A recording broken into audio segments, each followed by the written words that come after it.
5 of the 6 eggs we successfully hatched were roosters.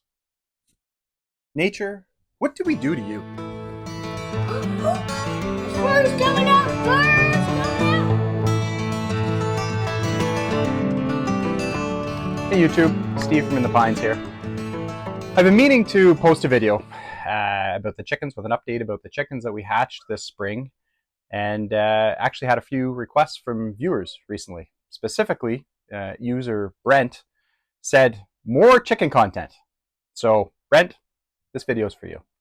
So just to recap a bit of the history with our chickens, we lost a few chickens last year, and we were down to 1 rooster and 3 hens.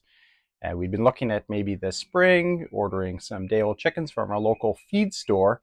But we thought, because we have a rooster and our eggs are fertilized anyway, it might be fun to hatch our own chicks this year. So what we did is we purchased the Trio Cottage 12 egg incubator. It's a fairly simple standalone incubator that controls the temperature and has an automatic turner. Basically, the bottom spins and rotates the eggs.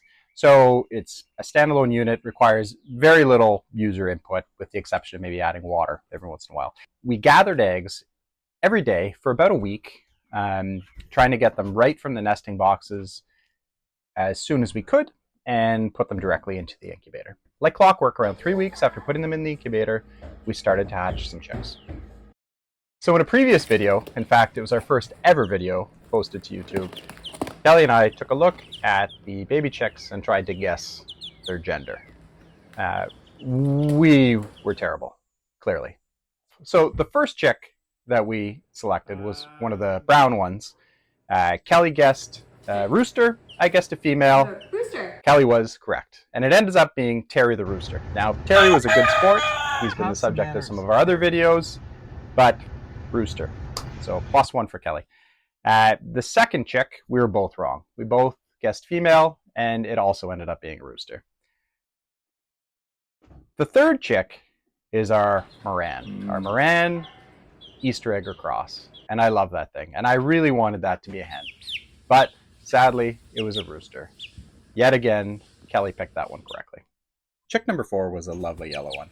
And we both guessed female. But sadly, it didn't take long before the pretty feathers started coming out, and it started making rooster noises, and it was indeed a rooster.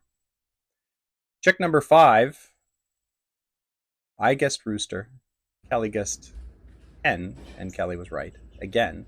And that turns out that it's actually our only hen out of the batch who we named Olga. And she is a fantastic bird. I was amazingly incorrect at guessing the gender of these chicks. I got 1 correct.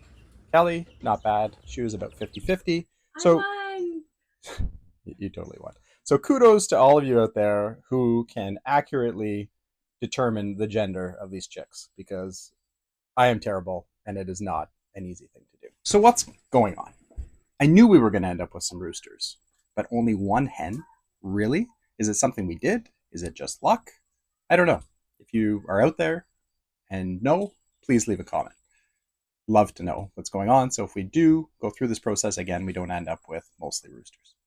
To date, we've been able to give away 4 roosters. Our older rooster, who actually was the one that fertilized the eggs that we hatched, he was a fantastic bird, really nice with the hens, really nice with us, until all of a sudden he became really aggressive with my 3-year-old daughter, and only my 3-year-old daughter. So off with him. Now, this is maybe a good news story. He ended up going to another farm that had a bunch of hens, and by all accounts, he's doing really well.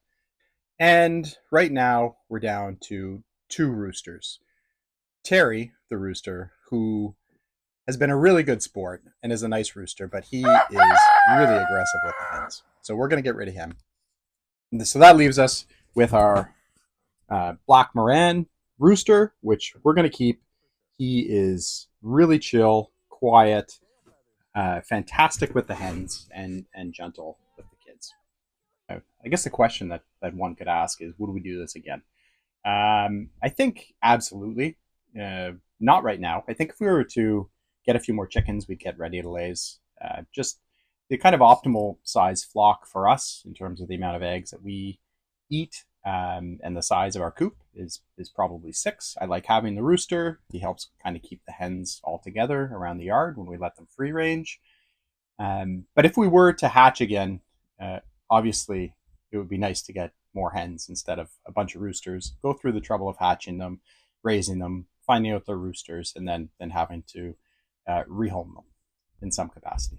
Now, obviously, having chickens altogether is great. I think it's great for the kids. It kind of gives them a sense of how animals reproduce, and also a sense for kind of the natural food chain and the fact that chickens are pretty close to the bottom. And we have experienced some tragedy with our chickens. For example, the yellow one, chick number 4, which, looking back on the video, was almost foreshadowing its demise, ended up getting picked off. So we've had a couple of chicks that we have named Lemon, and both of them have died.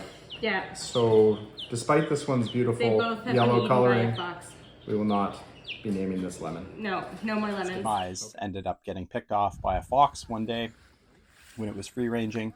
The kids were upset, but they sort of understand now that that's just the way it goes. What's next for us in terms of chickens? Well, probably nothing in the short term. We've got now 4 chickens that are laying in the rooster, which is great. We're happy with that. That supplies enough eggs for us most of the time, unless there's a lot of baking or something like that. But like I said, maybe at some point down the line we'll get some day-old chicks from the feed store or some ready to lay eggs. Thanks very much for watching. If you enjoyed this content, please consider subscribing to the channel, liking the video. It really helps us as a small channel, and make sure that you get notified when our new content is posted. Thanks. Have a great day.